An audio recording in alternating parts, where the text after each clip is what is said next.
untuk utusan Allah, untuk baginda Nabi kita Muhammad alaihi salatu wassalam, untuk keluarga beliau, untuk istri-istri beliau, untuk putra-putri beliau, dan untuk seluruh sahabat Nabi.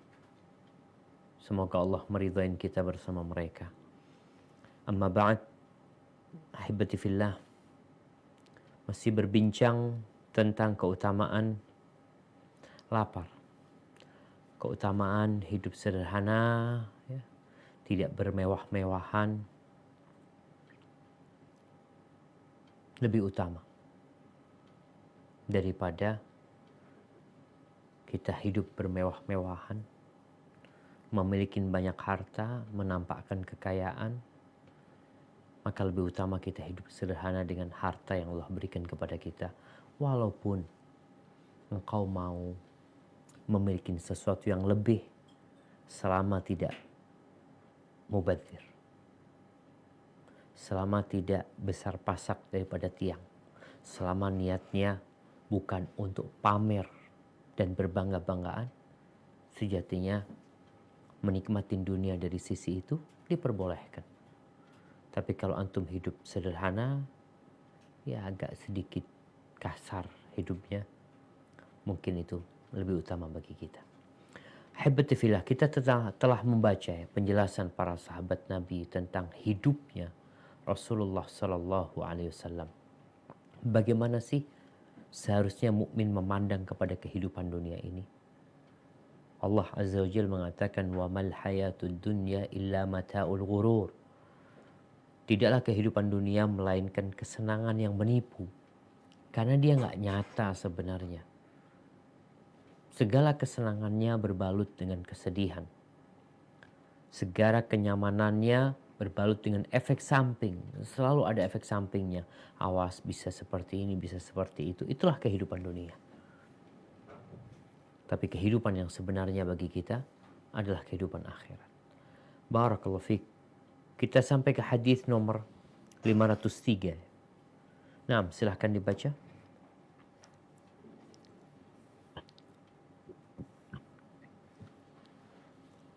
Bismillah, hadis nomor 503. Wa an Muhammad ibn Sirin an Hurairah radhiyallahu anhu qala laqad ra'aituni wa inni la ahirru bi fima baina minbar Rasulullah sallallahu alaihi wasallam illa hujrati Aisyah radhiyallahu anha magsiyan alayya fayahzi'ul ja'i fayad'u rijlahu ala unuqi wa yara anni majnunun wa ma bi min jununin ma bi illal ju rahul Bukhari. Dari Muhammad bin Sirin dari Abu Hurairah radhiyallahu anhu, dia menuturkan, aku pernah terjatuh di atas mimbar Rasulullah Shallallahu Alaihi Wasallam dan dengan jalan yang menuju ke kamar Aisyah radhiyallahu anha. Afwan. Aku pernah terjatuh di antara. Sampai. Bukan di atas.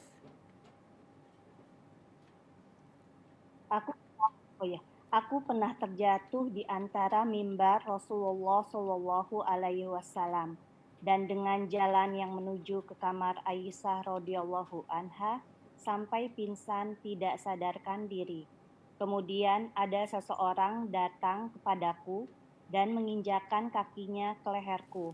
Lantas dia menduga bahwa aku sudah gila. Padahal aku sama sekali tidak gila, masih waras, berfungsi akal sehatnya. Tidak ada yang membuatku demikian, terkecuali karena rasa lapar. Hadis riwayat Al-Bukhari. Subhanallah. Ini Abu Hurairah radhiyallahu anhu yang meriwayatkan 5.000 hadis Nabi alaihi salatu wassalam. Bagaimana kehidupan beliau bersama Rasulullah SAW, yang memang beliau sibuk menuntut ilmu bersama Nabi SAW seperti bayangan yang mengikuti orangnya. Kemana Nabi pergi, kemana Nabi memberikan arahan, Abu Hurairah berusaha untuk hadir di sana. Dia bukan orang yang berada yang kondisinya seperti disebutkan di sini. Beliau pingsan. Di mana pingsannya beliau? Di Raudhah. Disebutkan di sini, baina mimbari Rasulillah sallallahu alaihi wasallam ila hujrati Aisyah. Antara mimbarnya Nabi ke kamarnya Aisyah. Itu tempat disebut Raudhah. Kata Nabi alaihi salatu wassalam, ma baina baiti wa mimbari raudhatun min riyadil jannah. Di antara mimbarku dan rumahku adalah taman dari taman-taman surga. Beliau pingsan di sana. Mungkin ada yang lihat disebutkan tadi. Ada orang yang lihat Abu Hurairah jatuh. Pikirnya orang ini Abu Hurairah majnun. Majnun ini bisa karena dua hal. Karena kerasukan jin, disebut majnun, gila. Karena kerasukan jin. Atau gila yang karena sarafnya. Karena tahu-tahu jatuh, pikirnya mereka lagi gila Abu Hurairah ini. Kemasukan jin mungkin. Diinjak lehernya.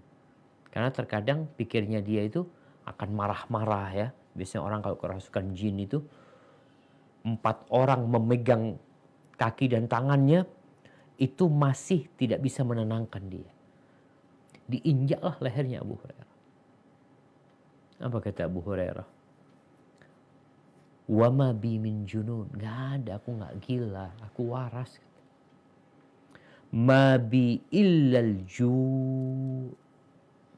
Yang menimpaku itu tidak hanyalah lapar. Ahibati fillah. Apa perbedaan antara lapar dan kenyang? Orang kenyang itu ya biasanya jadi malas ya. Untuk bergerak itu berat badannya. Tapi orang lapar juga apabila laparnya keterlaluan, akhirnya juga nggak bisa beraktivitas. Oleh karena itu Nabi SAW mengatakan bihasab ibni Adam luqaimat yuqimna biha sulbahu. Cukup nih anak Adam makan sesuatu yang membuat beberapa suap makanan yang membuat punggungnya jadi tegak. Soalnya kalau kelaparan nggak tegak punggungnya. Mungkin bisa pingsan seperti yang disebutkan dari kisah Abu Hurairah radhiyallahu anhu. Akan tetapi biasanya orang yang lapar, dia dalam artian dia tidak sampai kenyang makannya, pikiran dia akan lebih jernih. Sebagaimana kita tahu disyariatkan berpuasa. Allahumma ballighna Ramadan. Yang kita menuju ke Ramadan, ya kurang dari 50 hari lagi kita masuk ke bulan Ramadan. Semoga Allah menyampaikan kita ke bulan Ramadan. Tapi lapar ini memiliki keutamaan tersendiri.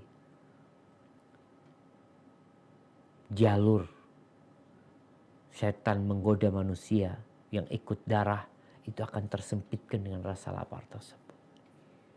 Barakallahu fikum. Baik, dilanjutkan.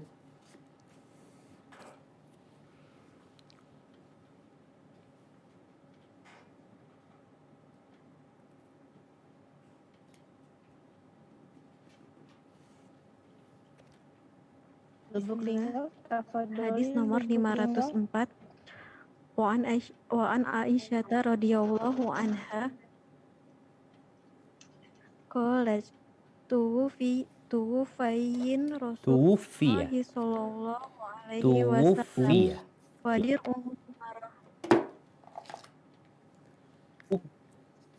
tuwfiya Rasulullah sallallahu alaihi wasallam wadir'uhu marahunatun inda yahudiyin bisalasina so'an min syairin muttafaq alaih. Dari Aisyah radhiyallahu anha, dia menuturkan Rasulullah shallallahu alaihi wasallam meninggal dunia, sedang baju besi beliau digadaikan kepada orang Yahudi sebagai jaminan untuk 30 gandum. Muttafaq alaih. Barakallahu fikum. Baru saja kita melihat kisahnya Abu Hurairah. Bagaimana dengan Nabi alaihi salatu wassalam? Kita tahu Rasulullah sallallahu alaihi wasallam meninggal di rumahnya Aisyah pada waktu duha di hari Senin tanggal 12 Rabiul Awal tahun 11 Hijriah. Aisyah tahu banget dengan kondisi suaminya. Bagaimana Rasulullah SAW meninggal dunia dalam kondisi baju besi beliau itu digadaikan kepada orang Yahudi untuk 30 sok gandum. Digadaikan bukan untuk beli baju, bukan untuk beli motor, bukan untuk bersenang-senang, tapi digadaikan untuk makan, untuk beli makanan pokok. Ahibati fillah, ada hidup dan ada gaya hidup. Ada kebutuhan dan ada kemauan. Kebutuhan itu terbatas, tapi kemauan nggak ada batasannya. Untuk hidup itu ada batasannya. Orang supaya bertahan hidup, ya ada. Makan nasi sama tempe bisa hidup. Nasi sama ceplok bisa hidup. Nasi sama ikan asin bisa hidup. Tapi kalau mau bicara gaya hidup nggak cukup orang seperti itu. Makanya kenapa ada restoran-restoran mahal itu bukan untuk hidup, tapi untuk gaya hidup kadang-kala seperti itu. Kita lihat Rasulullah SAW. Beliau meninggal dunia dalam kondisi baju besinya digadaikan. Untuk apa? Untuk beli gandum. 30 sa'an. Beliau beli gandum sebanyak 1 sa' itu kira-kira 2,5 kilo lah. Lebih dikit. Kalau mau dibilang 3 kilo, ya kurang dari 3 kilo. Berarti kira-kira beliau beli gandum itu 90 kilo. Untuk 9 rumah. Untuk 9 istrinya. Jadi satu istri dapat dia kira-kira 3 sok. Kira-kira dapat di 9 kilo. Kenapa Nabi SAW kok beli sama orang Yahudi? Kok nggak beli sama umat Islam? Wallahu a'lam bishawab. Penjelasan beberapa ulama, ya bisa jadi Nabi kalau beli sama Muslim nggak dikasih nantinya, malah dikasih. Sahabat nggak mau terima duitnya Nabi SAW. Sedangkan kita tahu Rasulullah SAW nggak boleh terima sedekah. Beliau tidak makan sedekah. Hadiah beliau makan. Tentunya hadiah sesuatu yang diberikan dari orang-orang yang memang ingin menghadiahkan sesuatu kepada Nabi SAW. Tapi kalau Nabi beli, akhirnya nggak boleh bayar nanti. Maka Nabi milih beli ke Yahudi. Karena beliau jelas bayar sama Yahudi. Ini juga untuk menunjukkan diperbolehkannya Muslim untuk bermuamalah sama non-Muslim. Ini menunjukkan bahwa sampai akhir hayatnya Nabi SAW ada orang Yahudi yang tinggal di Madinah. Supaya kita sadar dan faham tentang bagaimana Islam hidup bersama pemeluk agama selain Islam. Supaya kita nggak kebayang lagi, Muslim kebayang, oh berarti waktu zaman khilafah Nabi SAW itu nggak ada orang non-Muslim. Ada non-Muslim dibunuh, diusir. Di masa pemerintahannya Nabi SAW ada orang Yahudi. Di masa pemerintahannya Umar bin Khattab radhiyallahu anhu ada orang Majusi tinggal di Madinah yang akhirnya membunuh Umar bin Khattab radhiyallahu anhu. Abu Lu'lu al-Majusi. Maka semoga dengan ini kita bisa sadar bagaimana hidupnya Nabi SAW. Beliau menggadaikan baju besinya untuk kebutuhan, bukan untuk kemauan. Kebanyakan kita melakukan itu, gadai ini yang banyak orang gadai, kadangkala hanya karena kemauan, bukan karena kebutuhan. Berapa banyak orang-orang yang kepingin ini, kepingin ini, kepingin itu, karena nggak punya, akhirnya dia harus menggadaikan barang yang dia miliki. Barakallahu fiik. Nah, silakan dilanjutkan.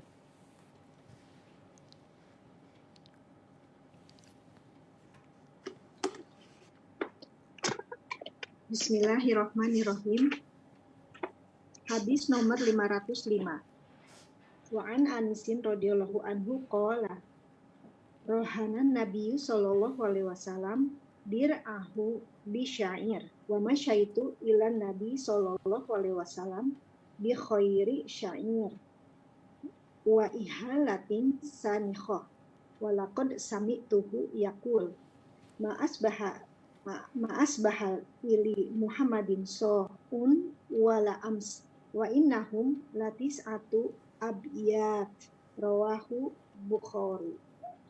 Dari Anas radhiyallahu anhu, dia bercerita bahwa Nabi Shallallahu alaihi wasallam pernah menggadaikan baju besinya dengan gandum, dan aku pernah datang ke tempat Nabi Shallallahu alaihi wasallam dengan membawa roti gandum dan minyak lemak yang tak sedap baunya. Dan sungguh aku pernah mendengar beliau bersabda, keluarga Muhammad tidak pernah memiliki satu sok gandum, tidak di pagi hari dan tidak pula di sore hari. Padahal keluarga Nabi itu terdiri dari 9 rumah. Hadis riwayat Al-Bukhari. Masya Allah. Barakallahu fikum. Ini ceritanya Anas. Sama. Nabi pernah menggadaikan baju besinya untuk makan.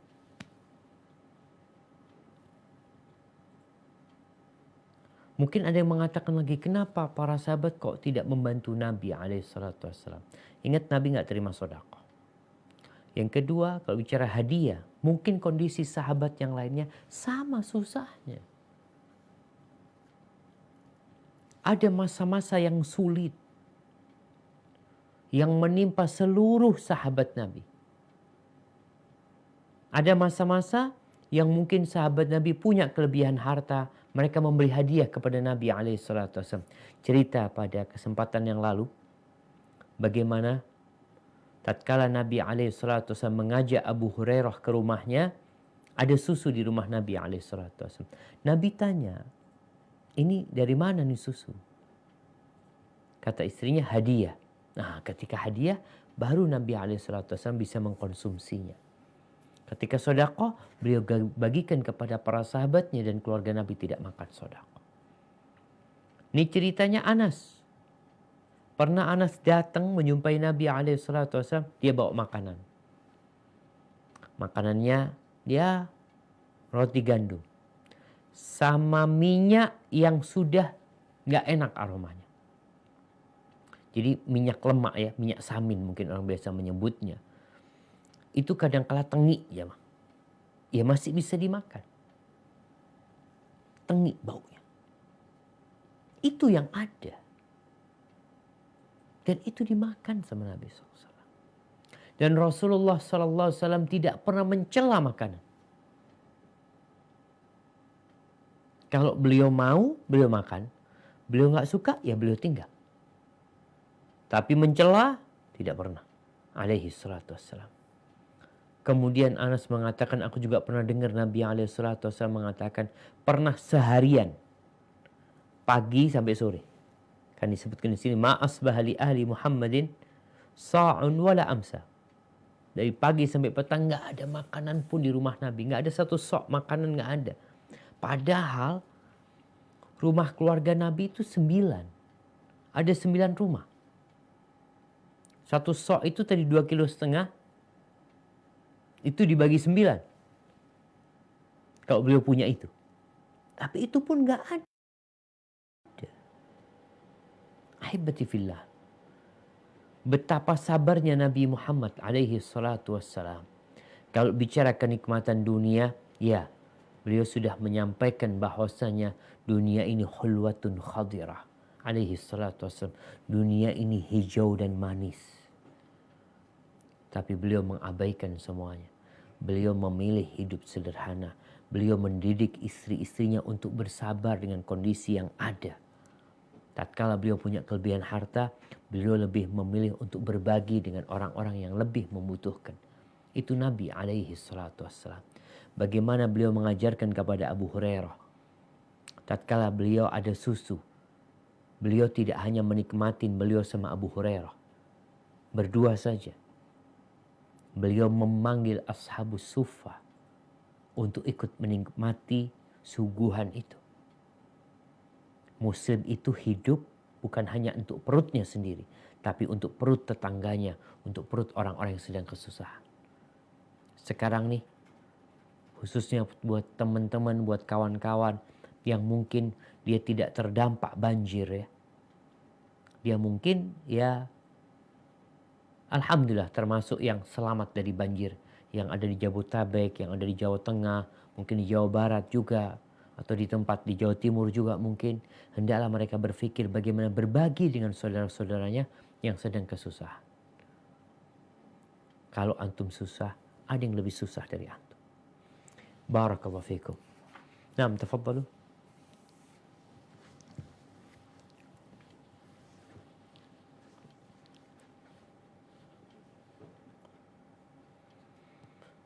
Naam. Hadis nomor 506. Ya Ustaz, Ahwan Ustaz. Baru pindah Zoom, jadi yang baca hilang semua. Sebentar Ustaz. Masya Allah. Kenapa rusak Zoom-nya tadi?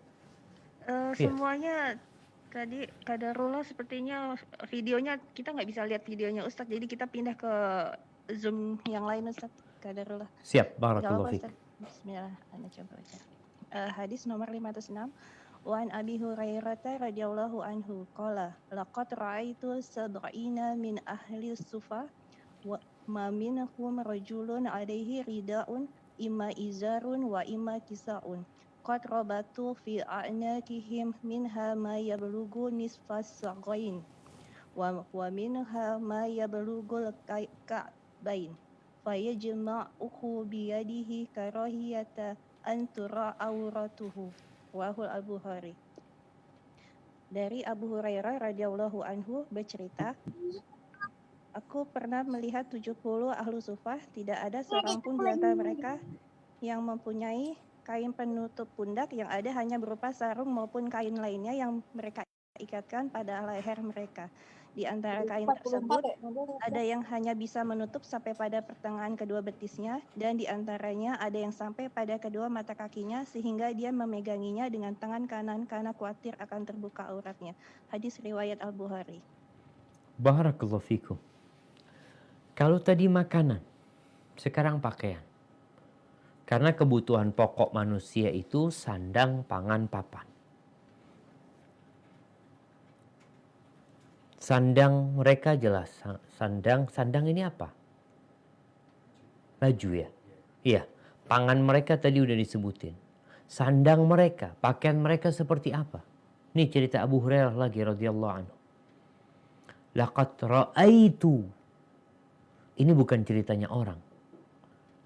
Tapi Abu Hurairah radhiyallahu anhu melihat sendiri 70 dari ahlus suffah. 70 orang. Tidak satu pun di antara mereka yang punya baju, yang punya dua kain. Bawah sama atas. Namanya anak pakai baju sekarang, anak pakai baju atasan, anak pakai sarung. Subhanallah jamaah. Anak jadi malu, anak bicara baju atasan. Baju atasan anak ini dalamnya masih ada baju dalamnya. Menunjukkan betapa Allah telah membukakan nikmat buat kita. Yang anak pakaian yang anak pakai tadi pagi sama sekarang beda. Nanti malam kajian mungkin berbeda lagi. Besok berbeda lagi. Terus mungkin baju yang anak pakai ini ketemu pekan depan lagi. Dari banyaknya baju yang Allah berikan. Tapi dulu sahabat Nabi, kata Abu Hurairah radhiyallahu anhu, mereka itu cuma punya Satu kain. Satu. Kalau kainnya pendek mereka bikin sarung. Atasannya telanjang. Sholat dalam kondisi seperti itu mereka. Cuma pakai sarung. Telanjang dada mereka. Rumah nggak punya. Tidurnya di masjid. Sandang, pangan, papan. Papannya itu di masjid mereka tidur. Sandangnya seperti yang kita bicarakan. Imma izarun wa imma kisa. Mereka punya izar, yaitu sarung, maupun kain lainnya. Kisah ini lebih panjang dari sarung, tapi tetap satu helai kain. Biasanya kalau kainnya lebih panjang, mereka itu supaya dadanya nggak kelihatan, mereka ikatkan ke lehernya cuma. Mungkin kayak orang pakai celemek. Tahu celemek? Ya celemek ya. Celemek yang buat orang masak tuh. Diikatkan di sana. Yang satunya diikat di lehernya. Dan kondisi kalau yang diikatkan di lehernya itu. Ada yang sampai ke setengah betis. Ada yang sampai ke mata kaki. Ada yang panjang. Tapi tetap nggak bisa disobek jadi dua. Yang satunya buat atasan. Nah, kondisinya mereka kalau duduk, orang kalau duduk itu biasanya ngangkat bajunya jangan. Atau kalau dia bersila, bajunya itu takut tersingkap auratnya. Karena kan cuma kain yang ditaruh di lehernya. Apa yang dilakukan sama mereka? Dipegangin. Kainnya itu kalau duduk tuh dipegangin. Supaya tidak tersingkap. Kalau mereka sedang sholat pun kadang-kadang dipegangin karena takut tersingkap auratnya. Bisa bayangin ya, di Masjid Nabawi ketika sholat, nggak pakai karpet mereka di sana, coba. Pakai pasir tuh. Mereka di sana sholatnya, mereka istirahat di sana, dan atasannya nggak ada kain yang menutupin bagian pundaknya. Sulit hidup mereka. Tapi mereka adalah orang-orang yang dicintai Allah Azza wa Jalla. Karena nanti ada 70 sahabat Nabi, Ashabus Sufa yang mereka para penghafal Quran, yang pada kejadian Bi'ir Ma'unah, itu mereka dibunuh dalam perjalanan berdakwah menyampaikan agama Allah ini. Radhiyallahu ta'ala anhum ajma'in. Jadi kita jadi malu sekali lagi jamaah. Ketika pakaian kita itu, Masya Allah ya. Batik, ada hiasannya, kemudian ada kancingnya. Mereka cuma satu pakaiannya, ya sarung mereka itu. Ingat kisah orang Ansor yang mau menikah. Ketika Rasulullah SAW mengatakan kepada dia, iltamis walau khataman min hadid. Engkau cari walaupun itu cincin besi. Cincin besi lah kau cari. Ya ke rumahnya, mengatakan nggak ada ya Rasulullah. Gimana kalau sarungku ini? Sarungnya mau dijadikan mahar. Kalau mungkin selendangnya masih mungkin. Karena kan pakaian atas. Tapi ini sarungnya mau dijadikan mahar. Kata Nabi SAW, kalau sarung mau dijadikan mahar, engkau pakai apa? Akhirnya dia dinikahkan sama Nabi SAW atas hafalan Quran yang dia miliki. Agar diajarkan kepada istrinya. Ini menunjukkan bahwasanya sulitnya kehidupan mereka. Ya semoga kita kalau melihat kayak gini jadi bersyukur gitu loh. Saudara-saudara kita yang terdampak banjir ya. Ini mereka nggak terdampak apa-apa, memang hidupnya sulit. Tapi orang-orang kadang-kala terdampak banjir ya, dia masih alhamdulillah rumahnya masih bisa ditempatin, barang-barangnya masih ada. Cuma ya sulitlah kehidupan mereka dengan banjir ini. Mungkin motornya yang kena banjir, mobilnya yang kena banjir. Tapi secara sandang, pangan, papan, ya mungkin mereka masih punya ya. Hendaklah kita bersyukur kepada Allah atas nikmat yang Allah berikan kepada kita. Barakallahu fiik. Nah, silakan dilanjutkan.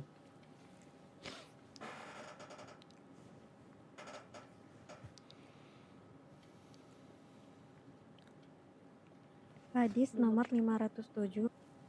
Bismillahirrahmanirrahim. Wa an Aisyah radhiyallahu anha qalat kana firasyu Rasulillah sallallahu alaihi wasallam min udamin hasbuhu lifun rawahul Bukhari. Dari Aisyah radhiyallahu anha, ia berkata, adalah kasur alas tidur Rasulullah Shallallahu alaihi wasallam terbuat dari kulit yang berisi sabut. Hadis riwayat Al-Bukhari. Barakallahu fikum. Nah, jamaah. Jadi Rasulullah SAW itu pernah tidur di tikar yang kemudian membekas di perut Nabi alaihi salatu wassalam. Kemudian Aisyah cerita, mungkin akhirnya Nabi punya kasur. Kasurnya itu dari kulit. Kulitnya onta atau kulitnya kambing ya. Ya, supaya empuk dikasih leaf. Leaf itu sabut ya. Sabutnya pohon kurma. Biasanya ada tuh. Kayak model kalau kita lihat ada sabutnya buah kelapa. Itu kan ada sabutnya. Tapi ada sabutnya pelepah kurma. Yang mungkin kayak sapu yang hitam itu dari apa? Sapu ijuk ya. Ini sapu ijuk gitu kira-kira. Itu isinya supaya ada empuk-empuknya. Kalau di Indonesia mungkin ada kapuk ya yang bikin empuk. Itu yang ada di dalam kasurnya Nabi alaihi salatu wassalam. Jadi beliau tidak hidup dengan kemewahan. Kasurnya yang mahal, kasurnya yang ini, itu enggak. Sederhana hidup Nabi alaihi salatu wassalam. Kalau beliau mau, Allah akan berikan kepada beliau. Beliau tinggal minta sama Allah azza wa jalla. Tapi beliau ingin memberikan pendidikan kepada dirinya, kepada keluarganya, kepada para sahabatnya, dan kepada umatnya. Bahwa seindah, senyaman apapun hidupmu di dunia, itu akan berakhir. Engkau akan berada di alam kubur, ditinggal oleh keluargamu, meninggalkan segala yang pernah engkau miliki. Engkau hanya akan didampingi dengan amal perbuatan. Barakallahu fiik. Nah, silahkan dilanjutkan. Hadis nomor 508. Bismillahirrahmanirrahim. Wa ani ibni Umar radhiyallahu anhuma qala kunna julusan ma'a Rasulillahi sallallahu alaihi wasallam idh ja'a rajulun minal ansar fasallama alaihi thumma adbaral ansari faqala Rasulullah sallallahu alaihi wasallam ya akhal ansar kaifa akhi Sa'd bin Ubaidah faqala salih faqala Rasulullah sallallahu alaihi wasallam man ya'uduhu minkum faqama wa qumna ma'ah wa nahnu bid'ata ashar ma alaina ni'al wala khifaf wala qalanis wala qumus namshi fi tilka sibah hatta ji'na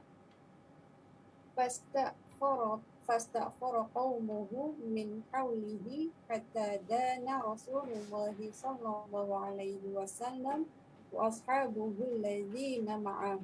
Rawahu Muslim.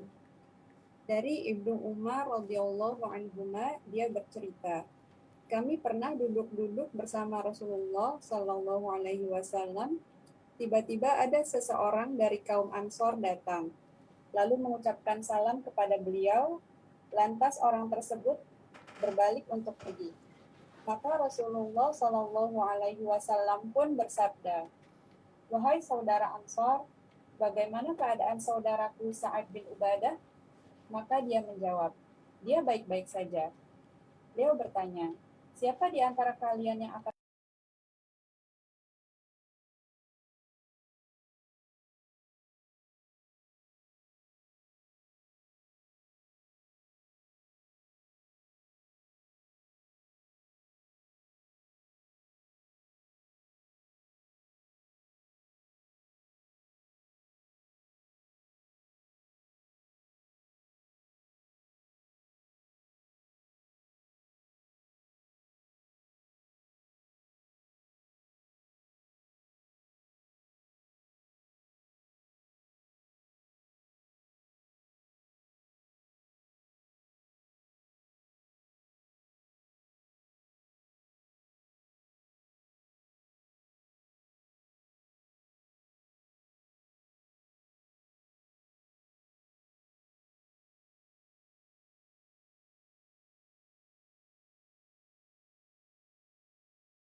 hanya sarungan doang.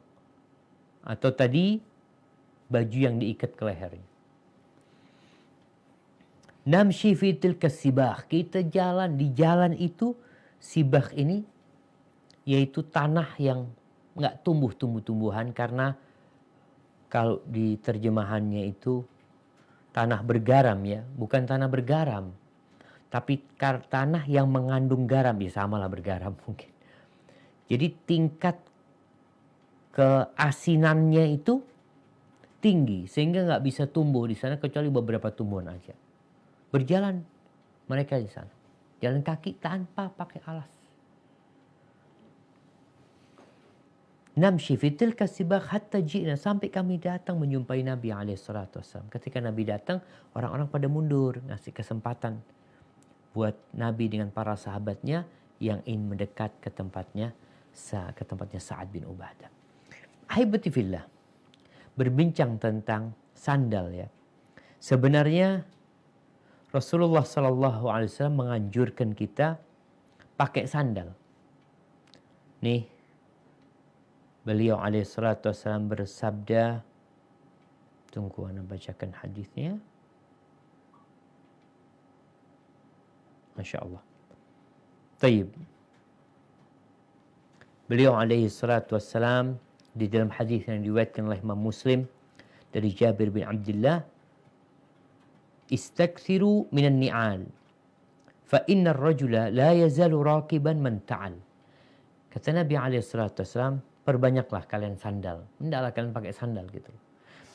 Karena orang itu kalau pakai sandal itu seperti pakai kendaraan. Seperti naik kendaraan dia. Selama pakai sandal dia itu naik kendaraan. Ini menunjukkan orang kalau pakai sandal itu ya kakinya selamat dari paku ya, dari bebatuan, ya kayak orang naik kendaraan. Jadi sandal itu Nabi menyuruh kita pakai sandal.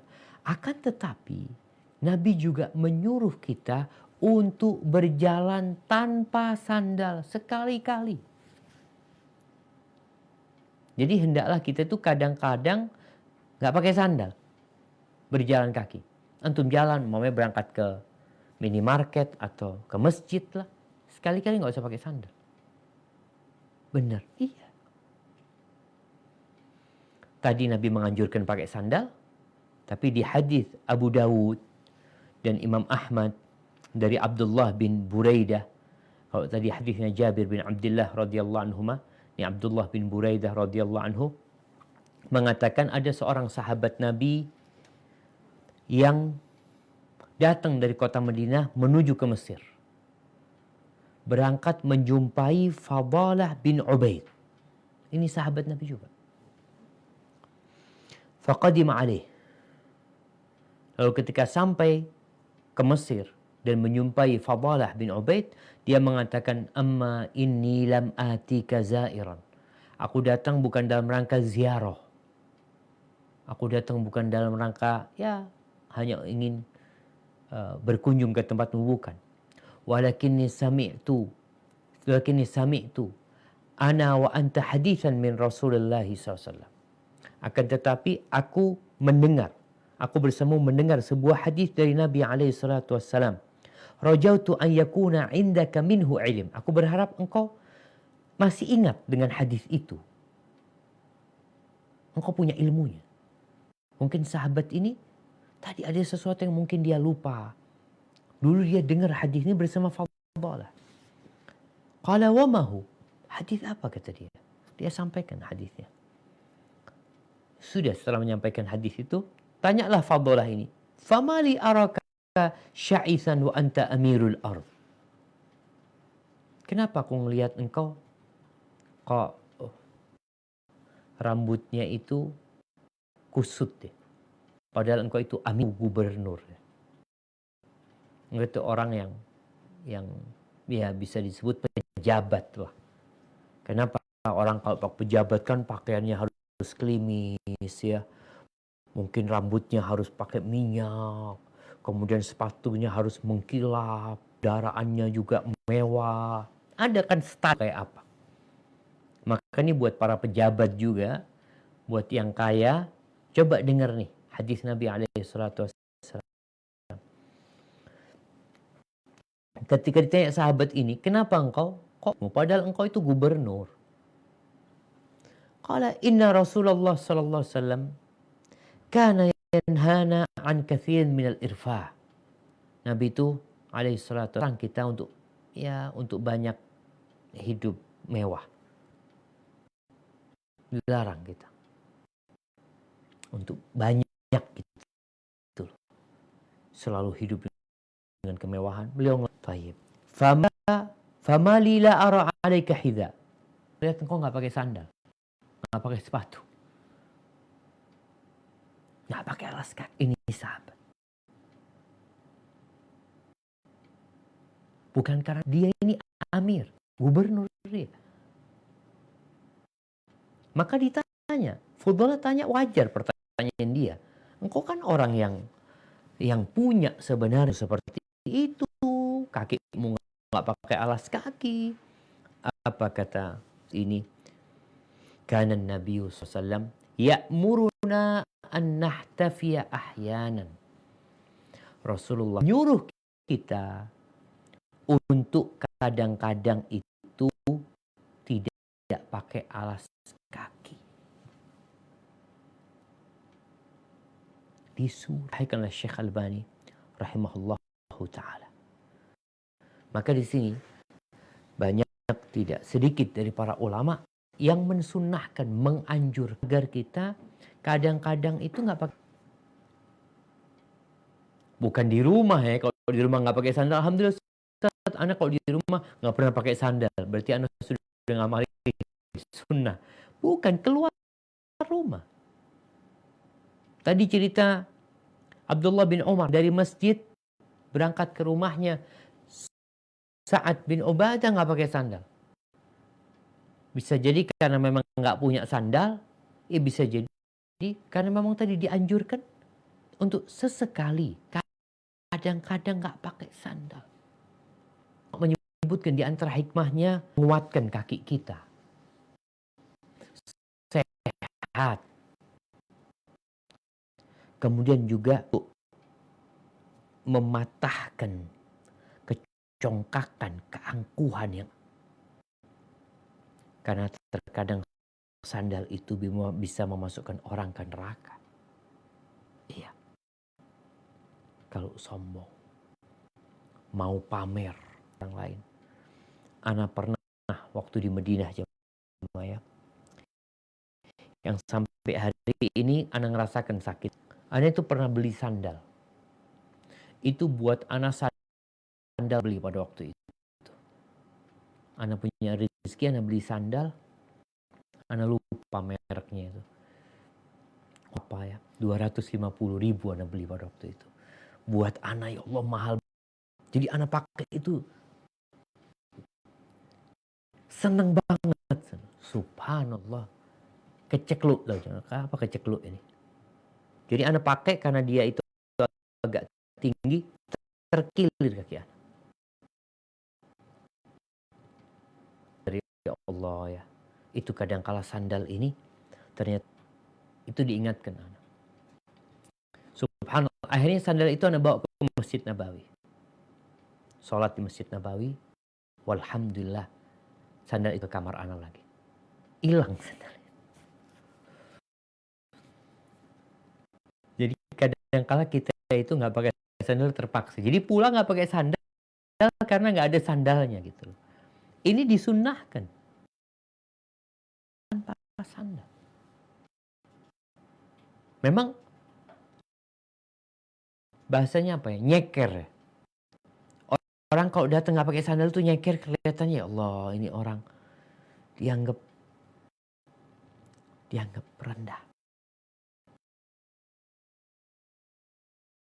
Kali merendahkan diri.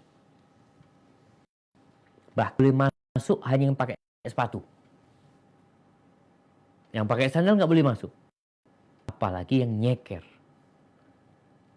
Ana pernah di Jakarta, tinggal hotel ini, ya hotel lah jemaah.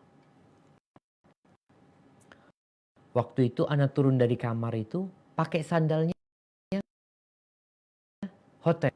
Restoran nggak boleh. Nggak boleh kata dia. Ada larangan. Jadi nggak boleh makan tuh pakai sandal kamar. Ana ngomong, ya udahlah, Ana udah nggak usah pakai sandal aja. Daripada Ana balik ke boleh juga. Lu kan nggak ada larangannya kata Ana. Yang nggak boleh kan pakai sandal. Kata dia, subhanallah.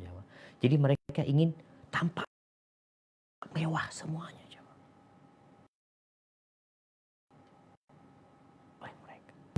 Mengajarkan kepada kita untuk hidup sederhana. Subhanallah ya. Tapi bukan sesekali nggak pakai atasan ya, Mbak. Jangan bawa bapak kemudian datang kemana, masuk ke minimarket beli nggak pakai baju dikirain orang gila nanti kalau di sini ya. Lihat kondisi. Tapi kalau bicara sesekali nggak pakai sandal itu dianjur tawadhu kita.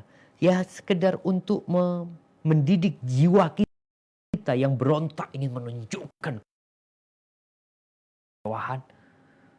Sekali-kali kita tunjukkan kesederhanaan buat mereka. Apa sih yang mau dibanggakan sama kita? Inna lillahi wa inna ilaihi rajiun. Kita semua milik Allah dan kepadanya kita kelak akan kembali. Nah, silakan dilanjutkan.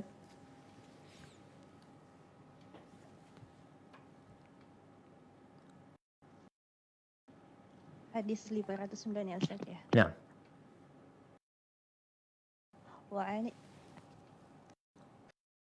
وعن إمران بن حسين رضي الله عنهما عن النبي صلى الله عليه وسلم أنه قال خيركم قرني ثم الذين يلونهم ثم الذين يلونهم ثم الذين قال فما أدري قال النبي صلى الله عليه وسلم مرتين أو ثلاث بعدهم قوم يشهدون ولا يستشهدون ولا يؤتمنون وينذرون ولا يخفون ويزهر siman. Muttafaq alaih. Dari Imran bin Al-Husain radhiyallahu anhuma dari Nabi sallallahu alaihi wasallam bahwasanya beliau bersabda, sebaik-baik kalian adalah yang hidup pada masaku ini, lalu orang hidup sesudah mereka, kemudian orang-orang yang hidup sesudah mereka. Imran berkata, aku tidak tahu persis atau 3 kali. Kemudian datang kesaksian, padahal mereka tidak diminta untuk memberikan. Mereka berkhianat dan tidak dapat dipercaya. Mereka bernazar tetapi tidak menepatinya, dan akan tampak pada mereka kegemukan. Muttafaq alaih. Masya Allah.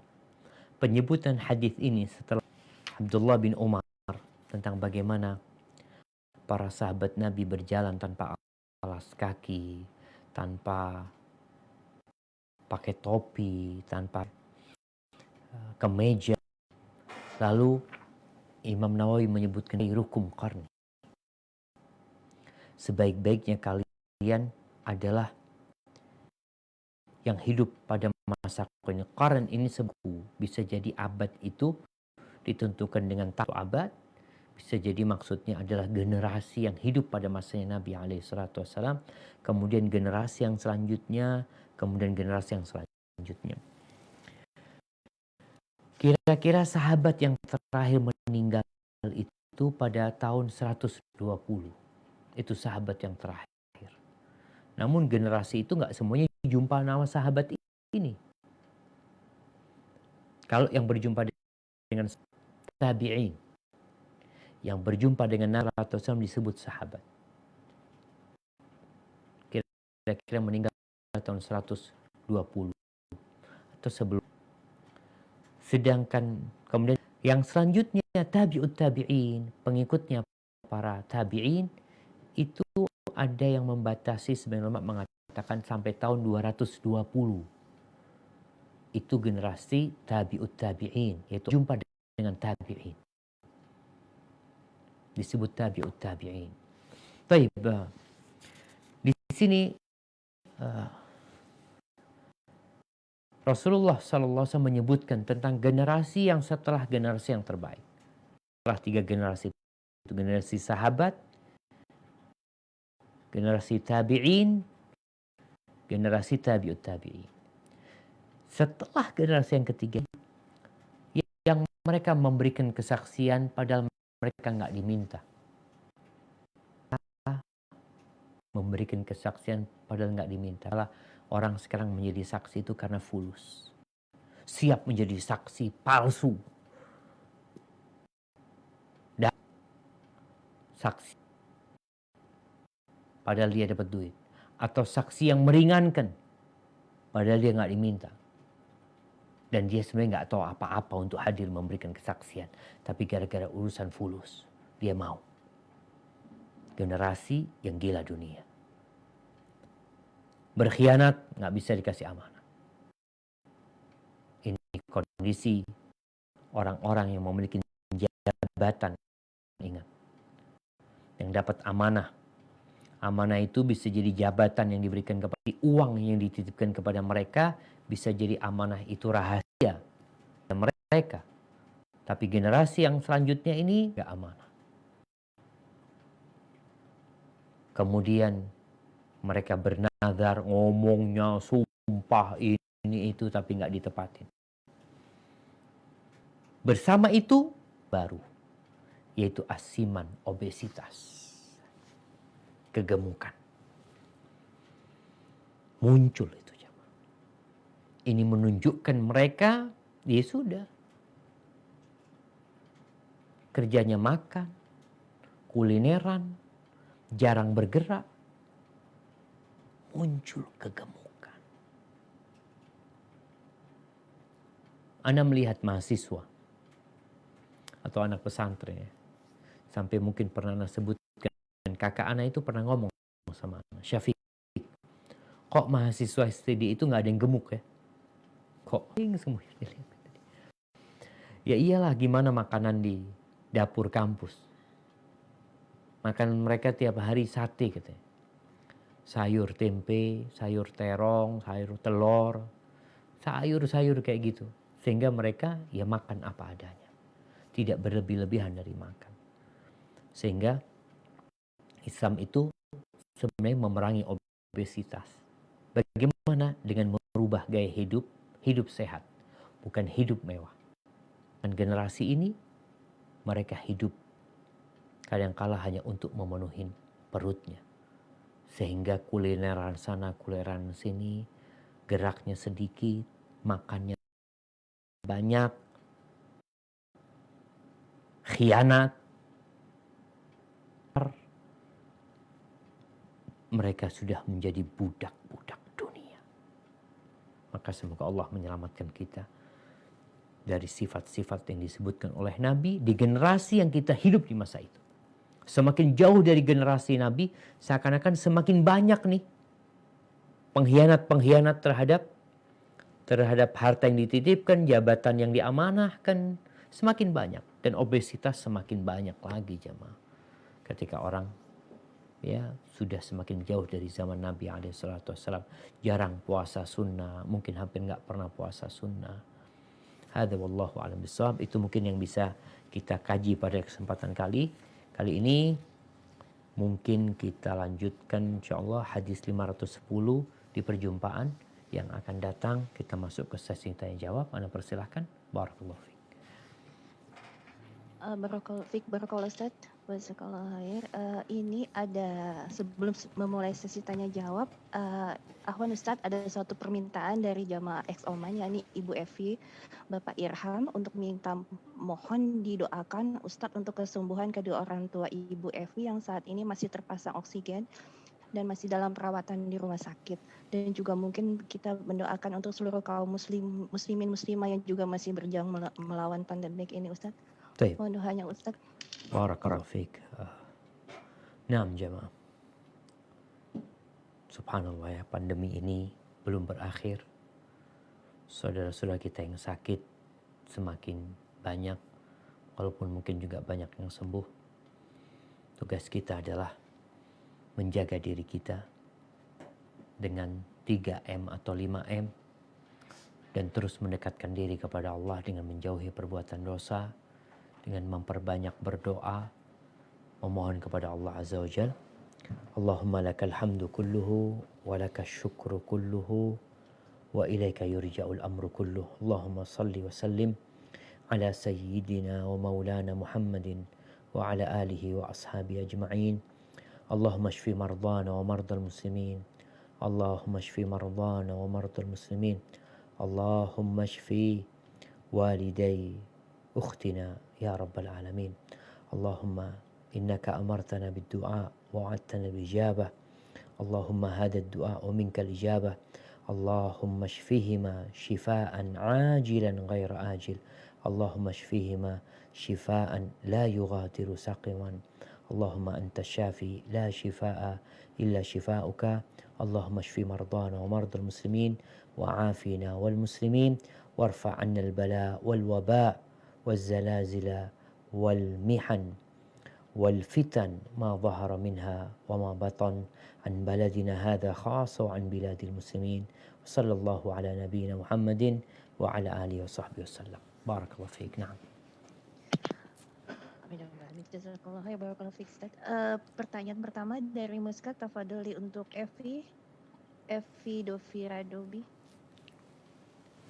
Assalamualaikum warahmatullahi wabarakatuh, Ustaz. Waalaikumsalam warahmatullahi wabarakatuh. Naam, tafadhali. Iya, izin bertanya, ini ada titip pertanyaan, Ustaz. Tafadhali. Saya seorang kakak yang mempunyai adik sama-sama udah kajian sunnah dan juga ikutan kajian online sunnah, Ustadz.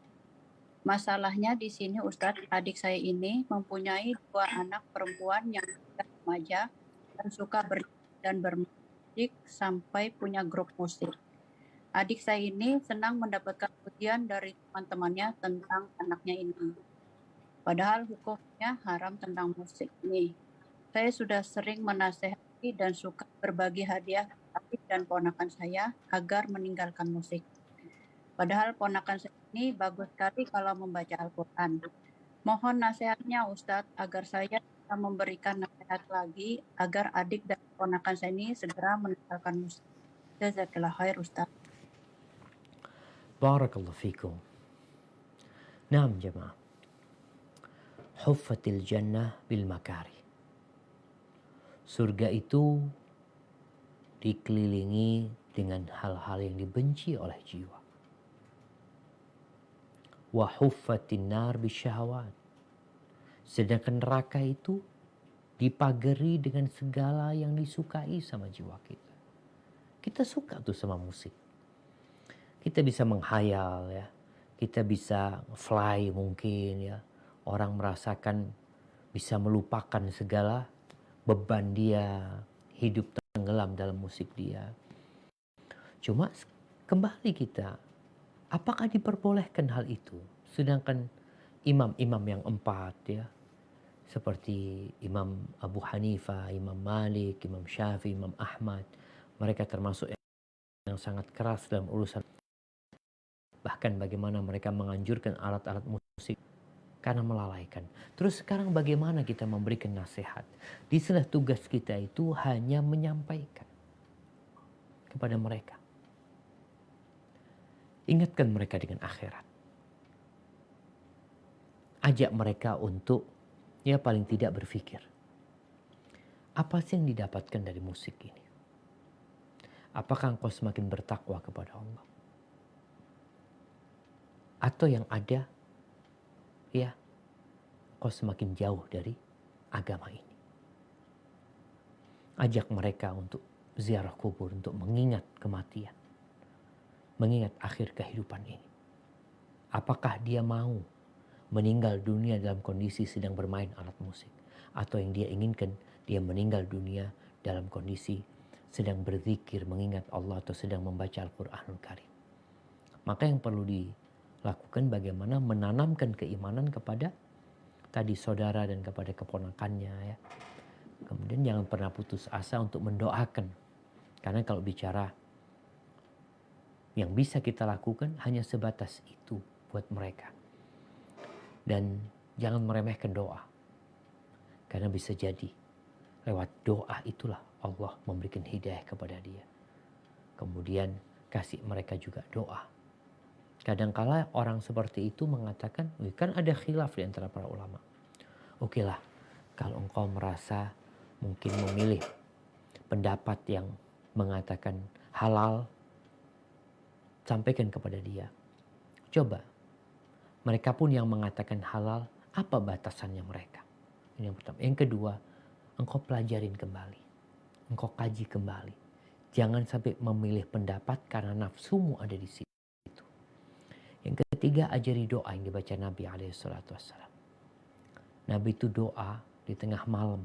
Ketika beliau mau sholat malam, beliau mengatakan Allahumma Rabba Jibrail wa Mikail wa Israfil Fatir as-samawati wal ard alim al-ghaib wa syahada anta tahkumu baina ibadika fima kanu yakhtalifun ihdini lima ikhtulifa fihi minal haqqi bi'idznik innaka tahdi man tasha ila sirati mustaqim.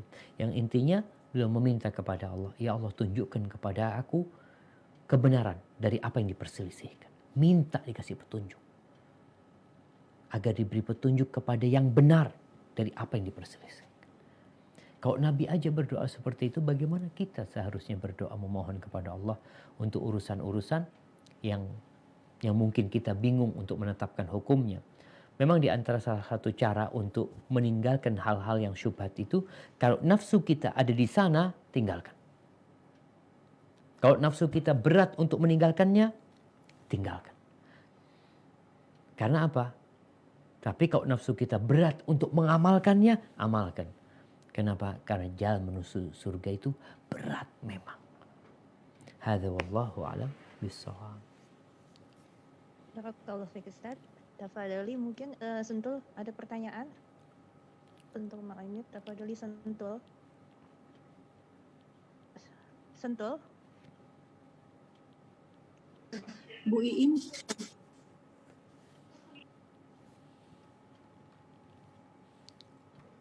Ibu Iin katanya. Ibu Iin dari Sentul, tafadholi.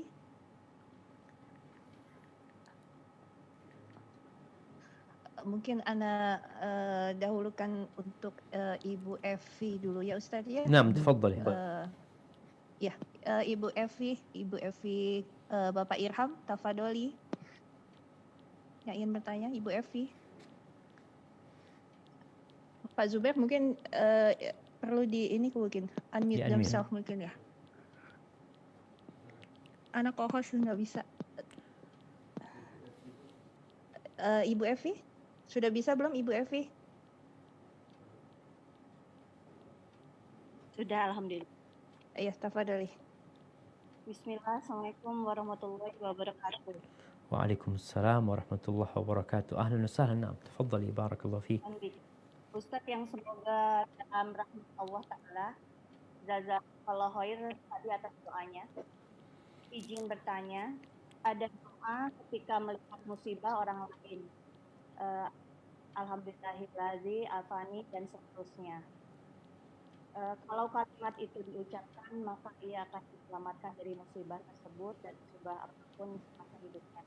Qadarullah yang mengalaminya adalah kedua orang tua saya. Arti dalam doa itu dalam bahasa Indonesianya rasa bagaimana, maksudnya sungkan dan tidak tega diucapkan. Apalagi pada saat yang kena orang yang kita cintai. Sedangkan kalau berdoa kita harus yakin pada Allah. Mohon nasihat dari Ustadz mengenai hal ini, apakah bisa mengikis ketauhidan anak. Demikian, jazakallahu khair. Masya Allah, barakallahu fiik. Ya, ahibati fillah. Tatkala kita melihat orang yang terkena bala, di sini ada satu derajat syukur yang harus kita lakukan. Jadi, kalau tadi dikatakan baca doa ketika melihat orang lain terkena bala, man ra'a mubtala, orang yang kena bala itu, hendaklah kita bersyukur kepada Allah atas nikmat yang Allah berikan. Jadi bukan kita menertawakan orang itu, bukan kita merendahkan orang tersebut, tapi kita bersyukur kepada Allah atas nikmat yang Allah berikan. Walaupun tadi orang tua kita sendiri yang kena bala, kita kan nggak kena bala. Allah menyelamatkan kita. Apa tugas kita ketika itu? Bersyukur kepada Allah. Memuji Allah. Di satu sisi kita bersabar menghadapi bala yang menimpa orang tua kita, karena bala buat orang tua itu bala buat anaknya sebenarnya. Karena anaknya ikut merasakan bala tersebut. Sehingga dia juga sedang terkena bala. Kalau dilihat dari sisi yang kena balak orang tua, anak melihat ya dia orang lain bukan dirinya. Maka dia bersyukur kepada Allah karena Allah memberikan kepadanya nikmat. Allah tidak memberikan kepadanya bala seperti yang menimpa fulan. Tapi kalau orang lain yang melihat kita bersama bapak kita, dia akan melihat, ya Allah, alhamdulillah ya orang tua anak, alhamdulillah nggak kayak gitu, yang nggak terkena penyakit itu, bersyukur kepada Allah. Jadi intinya dari doa yang dibaca itu adalah bersyukur kepada Allah atas nikmat yang Allah berikan kepada kita, dan kita diselamatkan dari bala tersebut. Wa faddalani ala katsir minal khalqi tafdila. Dan Allah memuliakan kita di atas banyak makhluk Allah Azza wa Jalla. Di atas banyak. Bukan cuma ini yang terjadi, tapi di antara makhluk yang banyak Allah memberikan kemuliaan kepada kita.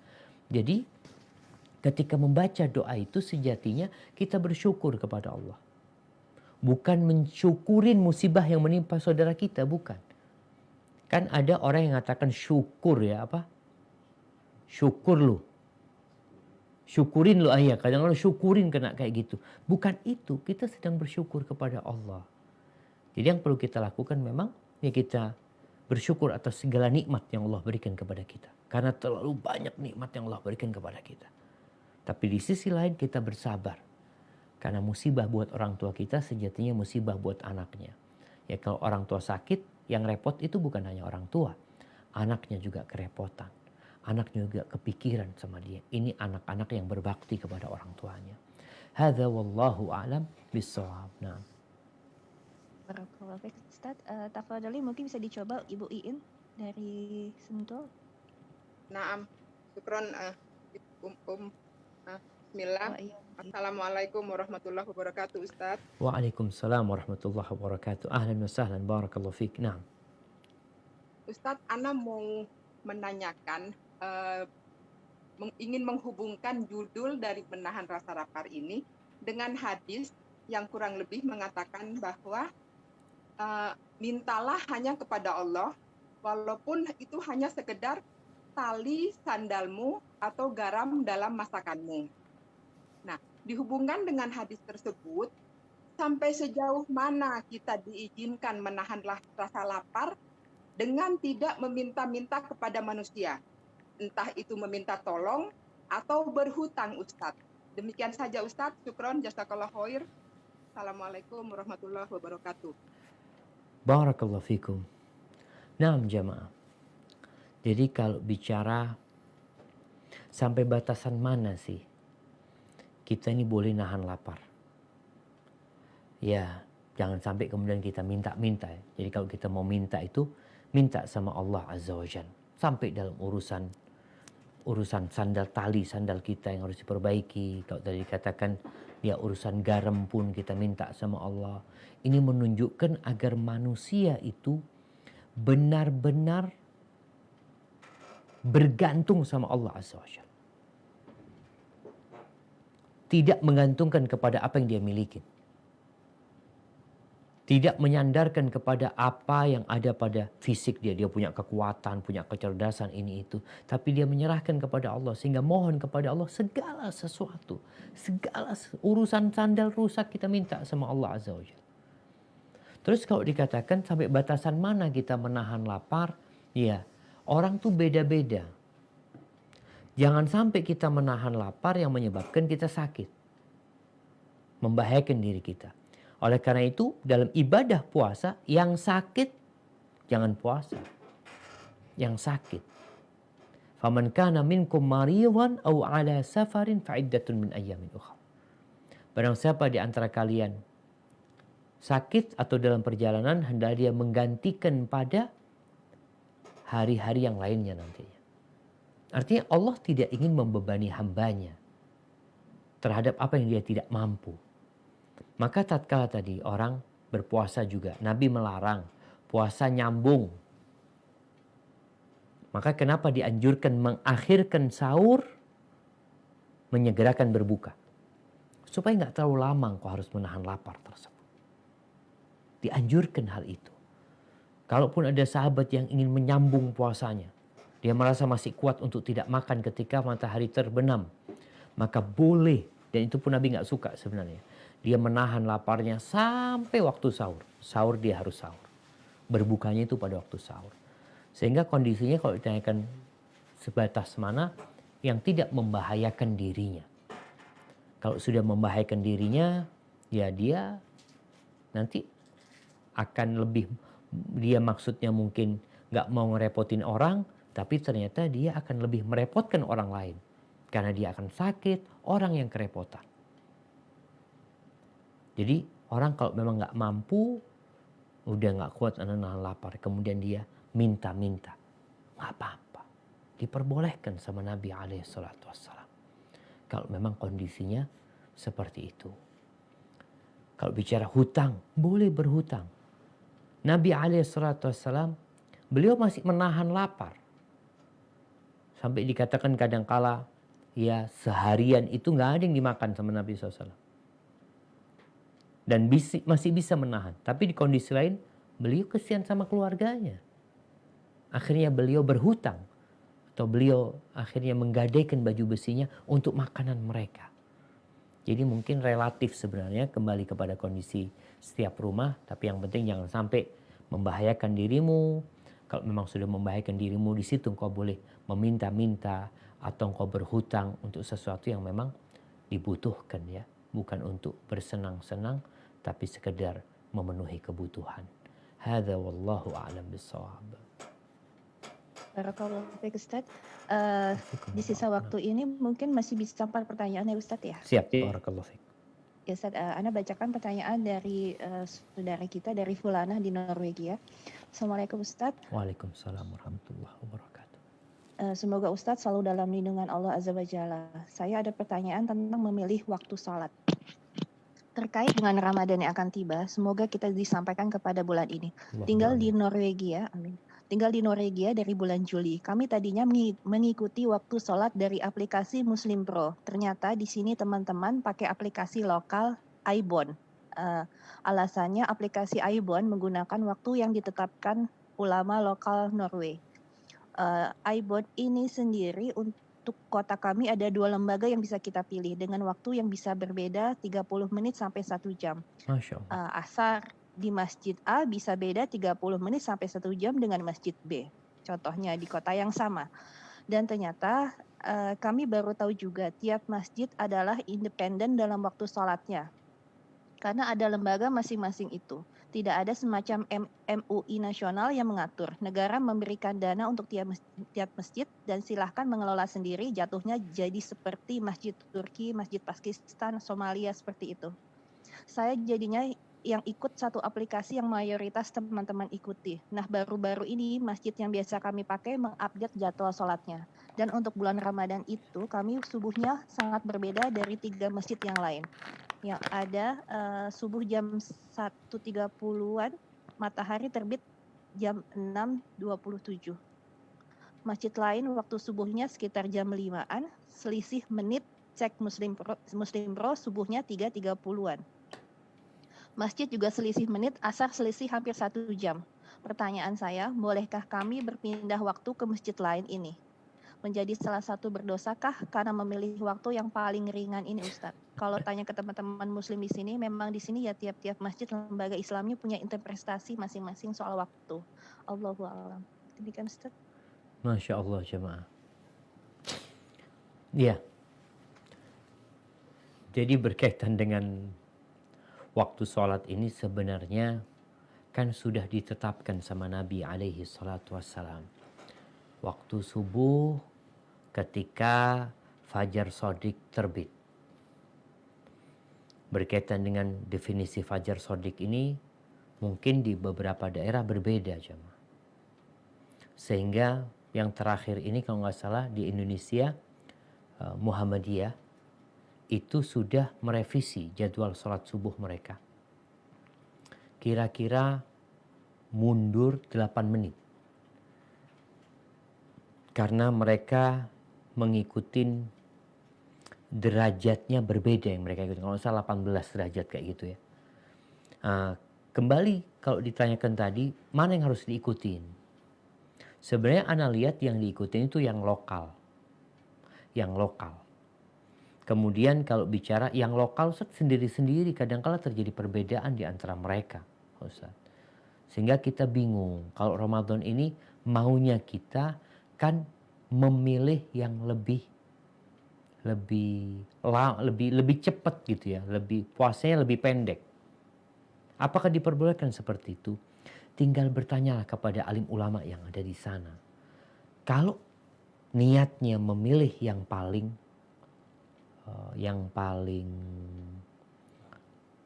bukan paling lambat ya. Azan subuhnya itu paling lambat agar puasa kita lebih pendek, maka nggak boleh kalau itu tujuannya.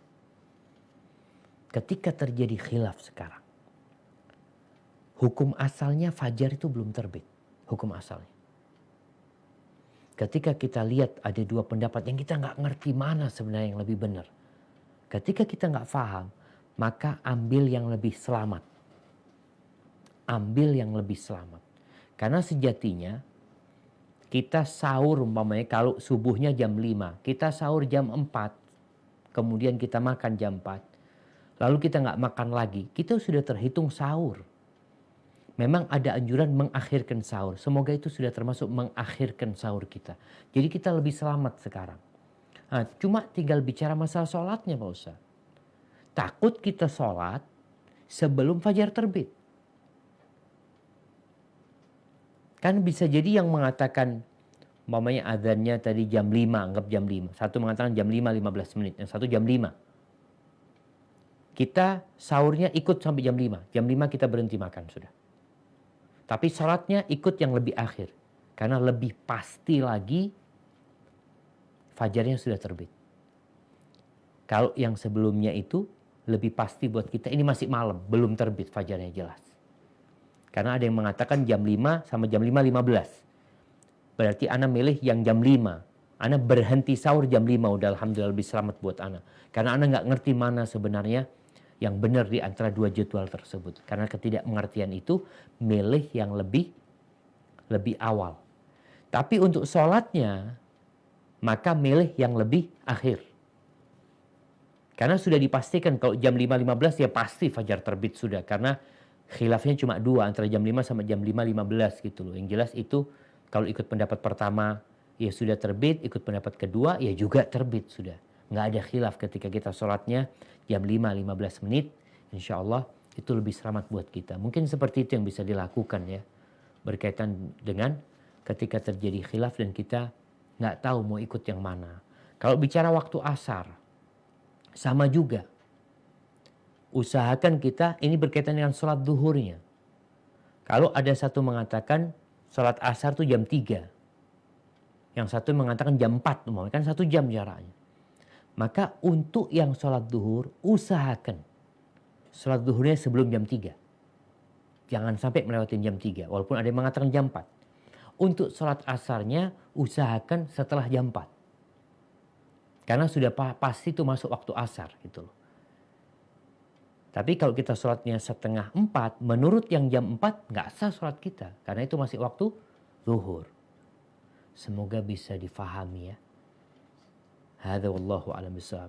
Jadi kita lebih berhati-hati memilih yang lebih pasti buat kitanya. Pada waktu sahur kita memilih yang lebih pasti, yang lebih selamat buat kita. Tapi pada waktu sholat subuh kita memilih yang lebih pasti untuk terbitnya fajar. Hadza wallahu a'lam bishawab. Barakallahu fiik Ustaz. Selanjutnya mungkin dari jamaah Zoom sudah ada yang angkat tangan dari Ukti Farida Elsa Fitri. Tafadholi Ukti Farida Elsa Fitri.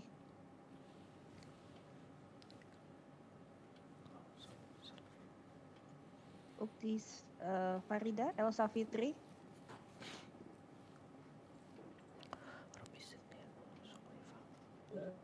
Ya, assalamualaikum. Waalaikumsalam warahmatullahi wabarakatuh. Barakallahu fiik. Naam, tafadhali. Nah, Ustadz, saya mau bertanya, di mana saya ini punya hutang riba. masih punya hutang riba dan Siap. alhamdulillah bersyukur di mana saya itu Mas dikasih petunjuk sama Allah sampai di titik di mana saya ikut organisasi tanpa riba. Dan apa namanya? Dan di dalam organisasi itu dikasih mindset bahwa jangan sampai berhutang lagi, jangan sampai apa namanya? Dan dikasih strategi di mana saya bisa menyelesaikan hutang riba itu untuk membayar pokoknya saja seperti itu, dan ini masih dalam proses. Ya. Tetapi iman saya ini kan naik turun ya Ustadz. Kadang dapat apa namanya ditelepon itu udah ditelepon dari pihak bank itu udah deg-degan segala macam. Nah, sampai kemarin itu adik saya ini punya kantor sendiri usaha dan saya ditawari untuk udah utang aja di kantor saya gitu, di kantor adik saya kan dengan tanpa riba seperti itu.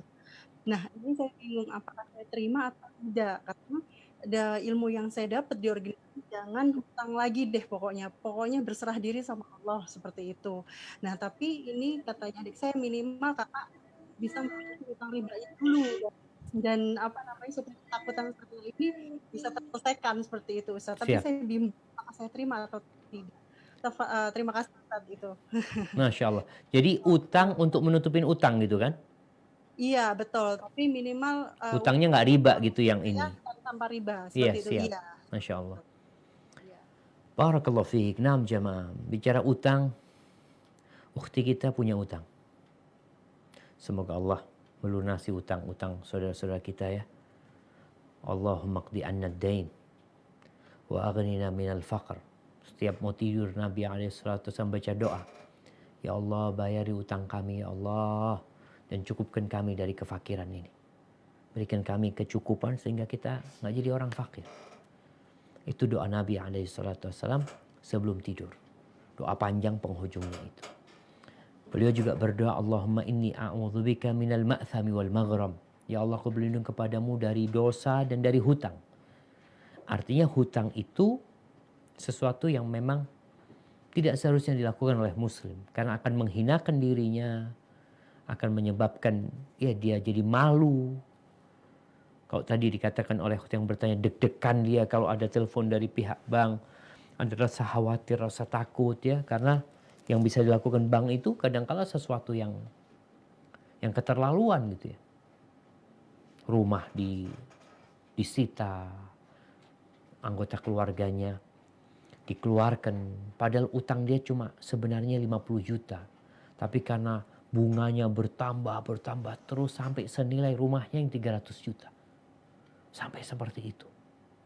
Maka ini sesuatu yang memang dilarang. Terus bagaimana sekarang? Hutang itu tidak secara total dilarang. Nabi SAW punya utang. Sahabat juga kadang-kala berhutang. Jadi utang itu ketika diperlukan, diperbolehkan. Dengan catatan kita memiliki, kita niatnya baik mau melunasi. Yang kedua tidak pakai riba. Yang ketiga kita punya sesuatu yang bisa untuk melunasi hutang tersebut. Maka kalau tadi anti ada tawaran untuk melunasi hutang itu ahlan wa sahlan. Karena sebenarnya anti ini berhutang sekarang. Kondisinya anti berhutang. Kalau dikatakan jangan berhutang lagi, sahih jangan berhutang lagi. Ya udah lunasin hutang ini. Sekarang anti berhutang untuk melunasi hutang ini. Jadi sebenarnya utang anti tetap. Bukan anti nambah hutang. Jadi yang disampaikan di teman-teman itu mungkin jangan nambah hutang. Usahakan ya utang yang inilah yang dilunasi. Kalau sekarang anti berhutang untuk melunasi hutang ini, utang anti tetap tidak bertambah. Jadi insya Allah nggak ada masalah. Secara syariat juga nggak apa-apa.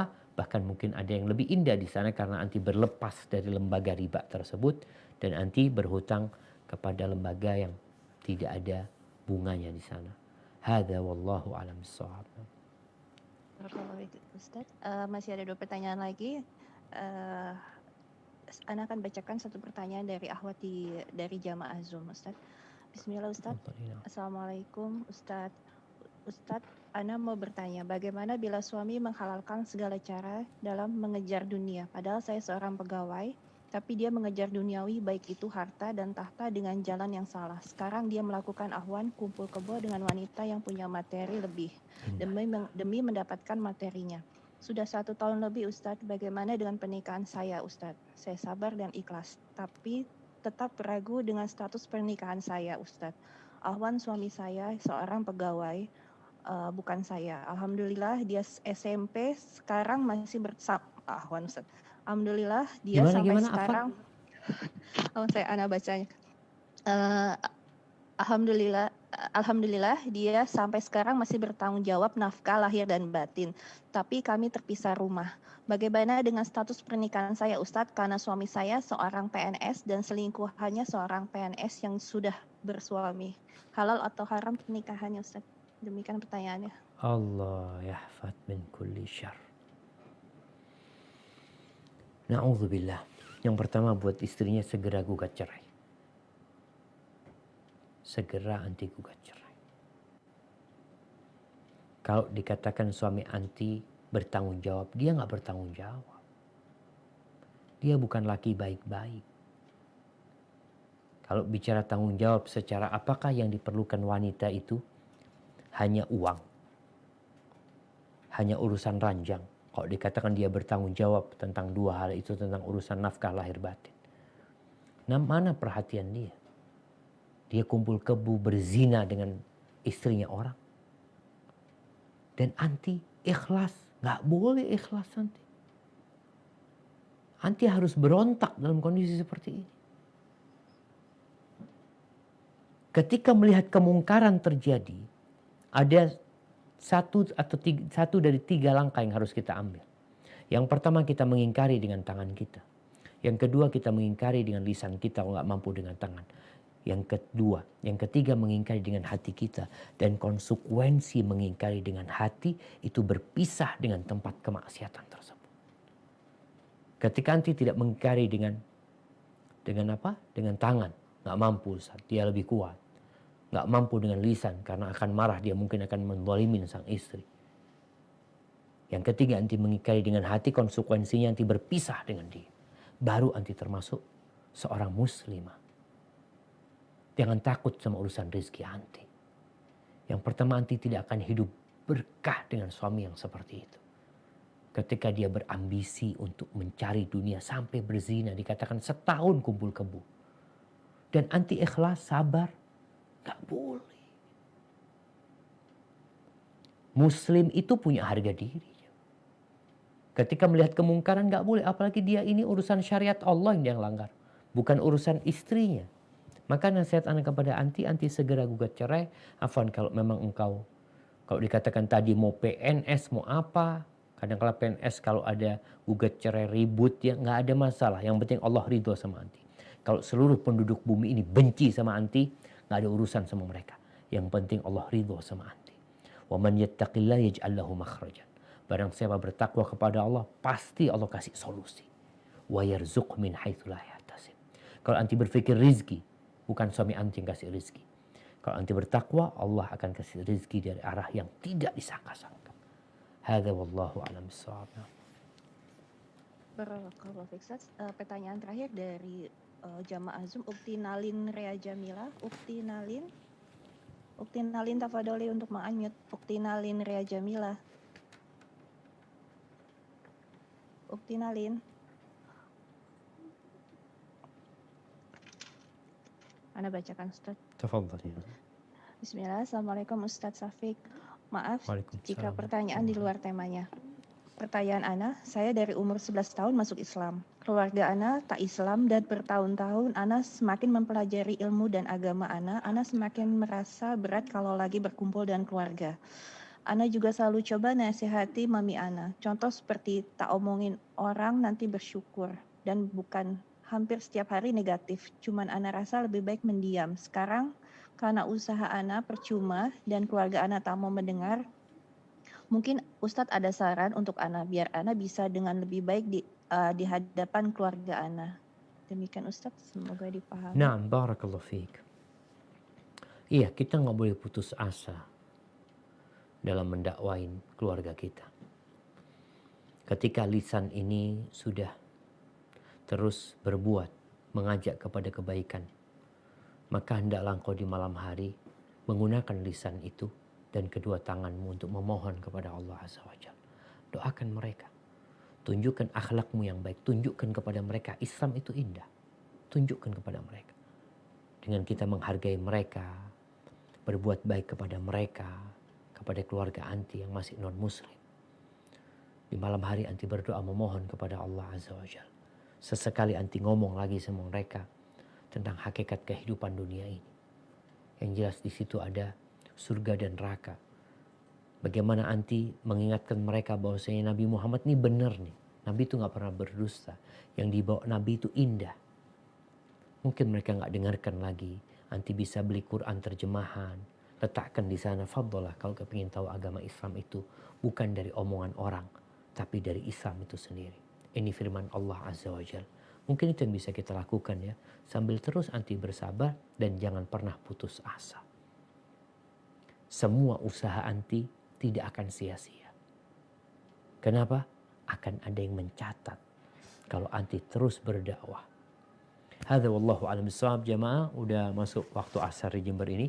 Mohon maaf atas segala kekurangan. Semoga Allah mengampuni dosa-dosa kita, mengabulkan doa-doa kita, dan mematikan kita di atas agamanya. Subhanakallahumma wa bihamdika asyhadu an la ilaha illa anta astaghfiruka wa atubu ilaik. Wassalamualaikum warahmatullahi wabarakatuh.